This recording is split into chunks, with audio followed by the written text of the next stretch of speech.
le 28 janvier dernier. Régent Breton, président-directeur général de l'Association des professionnels du dépannage, était invité à témoigner au comité permanent des transports, de l'infrastructure et des collectivités. Il est avec nous. Monsieur Breton, bonjour. Bonjour. Expliquez-nous qui est l'Association des professionnels du dépannage. Qui représentez-vous? Oui, on représente l'ensemble des propriétaires de dépanneuses au Québec qui ont des ententes 24 heures, 7 jours, soit avec des corps policiers ou avec des assistances routières. OK. Puis, vous êtes allé au comité permanent des transports pour dire quoi au juste? Oui, parce que avec le phénomène au niveau du camionnage Chauffeur Inc. Provenant de l'Ontario, ceux-ci font l'objet souvent, quotidiennement, d'enlisement, d'accidents ou de pannes. Et par le fait même, les corps policiers nous demandent d'aller dégager la route. C'est pour ça que lorsqu'on les remorque, contrairement à d'autres transporteurs crédibles au Québec, on a un problème de paiement avec eux. OK. Alors, vous gérez le réseau routier au Québec. Et là, vous êtes en train de nous dire que Québec Chauffeur Inc., mais Chauffeur Inc., là, est-ce que c'est une compagnie ou c'est juste les chauffeurs? Comment vous faites la distinction? Bien, justement. Le phénomène, ça le dit, c'est un mot qui est très large. C'est un groupe d'hommes d'affaires de Brampton, en Ontario, entre autres de cette région-là, qui sont propriétaires de camions. Puis, leurs employés, supposément, ils vont les incorporer. Donc, par le fait même, ils n'ont pas de charge sociale, déduction à la source à émettre au gouvernement. Puis, étant donné qu'ils, quotidiennement, ils vont créer des compagnies au niveau du registre des entreprises, dès qu'une compagnie fait l'objet d'une négativité suite, un exemple, à un incident routier qui va affecter le dossier au transport, ils vont fermer la compagnie, puis ils vont en ouvrir un autre immédiatement. Bref, ils ont beaucoup de compagnies sous la tablette. Puis lorsqu'il y a un problème avec une compagnie, ils ne prennent pas leur responsabilité, ils ferment la compagnie tout simplement, puis ils vont en créer un autre. C'est ça qui fonctionne sur la route présentement. Mais là, M. Breton, dites-moi qu'ils payent les factures avant de fermer la compagnie. Ça dépend. Mm-hmm. Ils vont payer les factures ponctuellement lorsqu'on a besoin immédiat pour livrer leur livraison partout au Canada. Mais au niveau des charges sociales, là, comme je mentionnais précédemment, au niveau des employés, ça, bien entendu, il n'y a aucun paiement à ce niveau-là. Ça leur permet de facturer un prix moindre aux expéditeurs. Puis à ce moment-là, ça affecte l'équité concurrentielle au niveau de l'ensemble de l'industrie du camionnage au Canada. Nous, de notre côté, l'industrie du dépannage routier, on n'a pas un problème d'équité concurrentielle avec eux. C'est juste qu'étant donné qu'ils sont souvent en difficulté technique en bordure de route, les corps policiers nous demandent d'intervenir. C'est à ce moment-là qu'on a un problème avec eux de paiement de facture, parce que pour eux, payer une facture, c'est un sujet tabou comme la sécurité routière. Est-ce que leurs camions, M. Breton, sont mal entretenus? Très mal entretenus. Lorsqu'un transporteur crédible au Québec ou au Canada va apporter son camion au recyclage parce qu'il est en fin de vie, eux vont les prendre, ils vont les utiliser pour circuler sur le réseau routier. C'est pour ça qu'ils font l'objet souvent de pannes ou d'enlisement et malheureusement impliqués dans des accidents avec blessés ou mortels. Ouais, là, j'ai des chiffres, M. Breton, vous me corrigerez, là, mais je lisais, en 2024, 3 incidents par jour au Québec impliquant, évidemment, des chauffeurs Inc. En 2025, 4 accidents de poids lourds par jour au Québec. Là, je lisais, puis là, c'est là où je suis pas sûr de mon affaire, 78% des camions lourds remorqués sont des chauffeurs Inc. Oui, c'est ça, oui. Vraiment? Il faut savoir que au niveau des chiffres, vous avez mentionné précédemment, c'est pas seulement des accidents. Ça peut être des incidents mineurs, un enlisement mineur, un exemple. Ça peut être une panne. Et malheureusement, ça peut être une collision avec blessé ou mortel. OK, puis il y a 1200 incidents, je comprends le mot incident, M. Breton, au Québec en 2025 impliquant les chauffeurs Inc. 1200. C'est ça. Mais ça dépasse l'entendement. Puis là, vous dites, vous débarquez, vous les remorquez, puis vous n'êtes pas toujours payé pour le travail que vous faites. Non, souvent, le travail peut durer environ 2 heures parfois, tout dépendant, parce que c'est un véhicule lourd, c'est pas un véhicule léger. Mais souvent, ça va prendre entre 4 et 6 heures d'attente ou de négociation en bordure de route pour tenter de se faire payer avec ces gens-là qui ont fait affaire bien souvent avec leur patron là, en Ontario, qui, présentement, on n'a plus pu prendre de carte de crédit par téléphone parce qu'ils cancellent leur carte de crédit quelques minutes plus tard. Donc, on a un sérieux problème de paiement là, avec eux. Alors, qu'est-ce que vous faites? Comment vous gérez ça? Bon, justement. Étant donné que les corps policiers font appel à nous, c'est par contrat. Ce qu'on appelle un protocole d'entente de service de dépannage routier avec des corps policiers. Une compagnie de remorquage, ça lui donne une certaine exclusivité lorsqu'il y a une entente avec la Sûreté du Québec, entre autres. Cependant, lorsqu'il reçoit un appel, il faut qu'il réponde à tous les appels. Ce que les compagnies de remorquage regardent au Québec actuellement, c'est de ne pas renouveler leur protocole d'entente avec la Sûreté du Québec pour ne pas être obligé de dire oui pour remorquer ce type de véhicule-là. Bien entendu, ils vont avoir le choix. Lorsqu'ils vont avoir un appel d'un véhicule lourd à remorquer, un exemple, s'ils constatent un transporteur crédible, ils vont se déplacer avec plaisir. Mais lorsqu'ils vont constater que c'est un chauffeur Inc. qui est une compagnie délinquante, ils vont pouvoir dire non aux policiers pour intervenir. À ce moment-là, ils n'auront pas de problème de paiement jusqu'à temps que le gouvernement prenne des mesures importantes pour corriger la situation. Quel genre de mesures?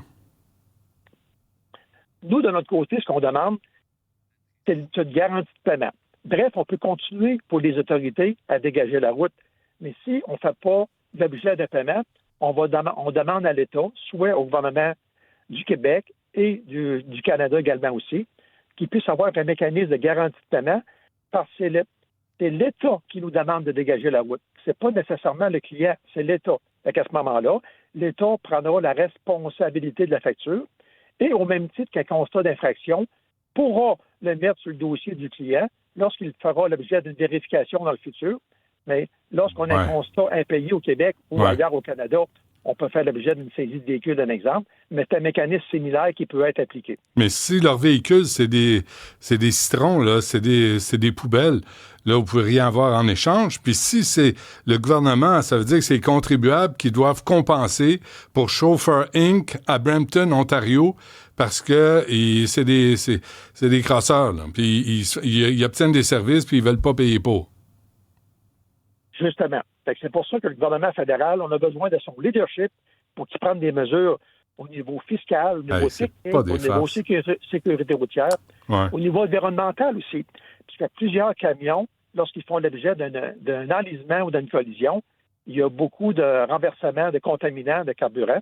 Donc, il y a plusieurs paliers gouvernementaux là, qui sont aux prises avec ce problème-là pour qu'il y ait une concertation le plus vite possible. Ah oui, puis là, on parlera même pas du contenu de ces camions-là qui peuvent transporter des produits toxiques.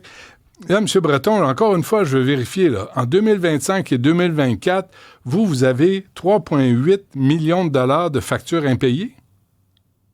C'est en plein ça, oui. Juste vous autres, là?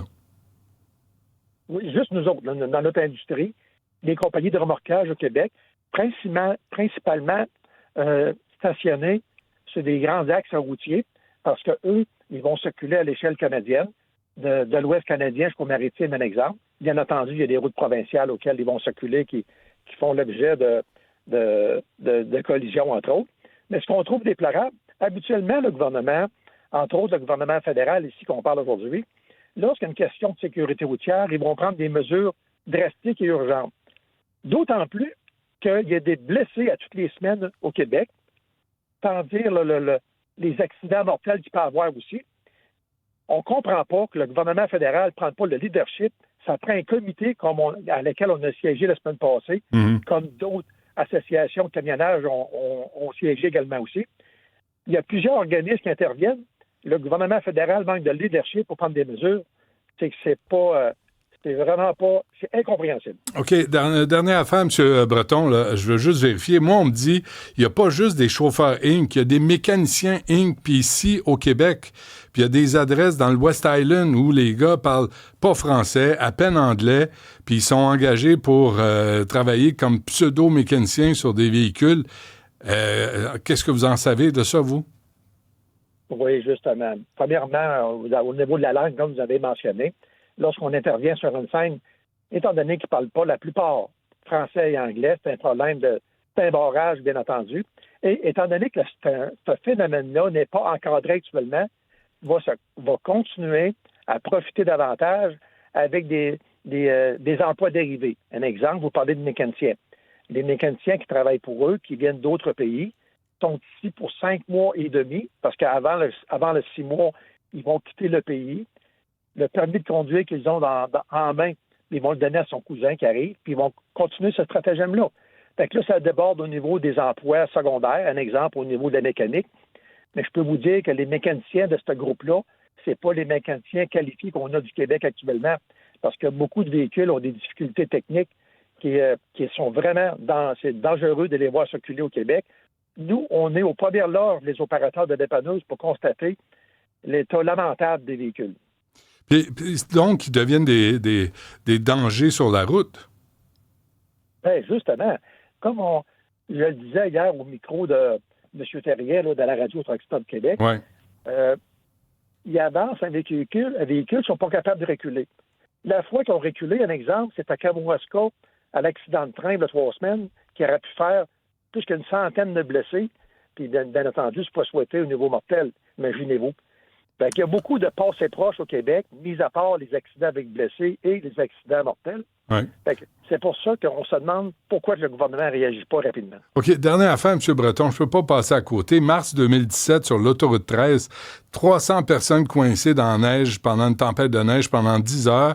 Le camionneur a refusé, dit-on, d'être remorqué. Et la juge, Mme Bousquet, elle a dit non, c'est pas de sa faute à lui, là. C'est pas vrai qu'il aurait refusé d'être remorqué. Et c'est finalement les Québécois en entier qui ont indemnisé les automobilistes coincés dans la neige, dans la tempête qu'on voit à l'écran. Alors, comment se fait que c'est nous autres qui ramassons toujours les pots cassés de cette gang-là? Vous avez raison. En 2017, carrément, c'est un chauffeur Inc. qui était en avant de l'ensemble des véhicules, qui a refusé de se faire remorquer. S'il aurait accepté, puis si le premier policier en arrivant sur place aurait ordonné, avec une saisie du véhicule immédiate pour déplacer le véhicule, les gens, entre autres les Montréalais qui étaient là, n'auraient pas passé de nuit dans leur auto jusqu'au lendemain matin. C'est extraordinaire. Monsieur Breton, j'espère qu'on va se reparler. Régent Breton, PDG de l'Association professionnelle du dépannage du Québec. Vous vous attendez à quoi à la suite de votre témoignage au comité sur les transports? Oui, le président du comité va émettre son rapport là, d'ici quelques semaines, puis qu'on souhaite que le gouvernement, le Parti libéral, entre autres, là, qui se plaît à dire... Je vais vous donner un exemple en parallèle. Le gouvernement libéral mentionne... vous savez qu'il y a 2 provinces actuellement qui parlent de référendum. Le Québec et l'Alberta, pour ne pas les nommer. Mais dans le dossier des chauffeurs Inc., parce que lorsqu'on parle de référendum, ils disent à ces 2 provinces-là, non, restez avec nous, restez unis, il faut être unis au Canada. Cependant, ce qu'ils disent au niveau de façon préliminaire pour le dossier des chauffeurs Inc., non, ça, c'est pas dans notre cours. C'est à chaque province à régler leurs problèmes eux-mêmes. Bon. Ils ne veulent pas entrer dans ce dossier-là. Vous comprenez? Ouais. Donc, ils ont 2 discours différents, tout dépendant quel dossier qu'ils ont à traiter. J'ai peut-être une explication. Je sais que vous ne voyez pas, on est au téléphone, mais c'est peut-être politique aussi. Hein?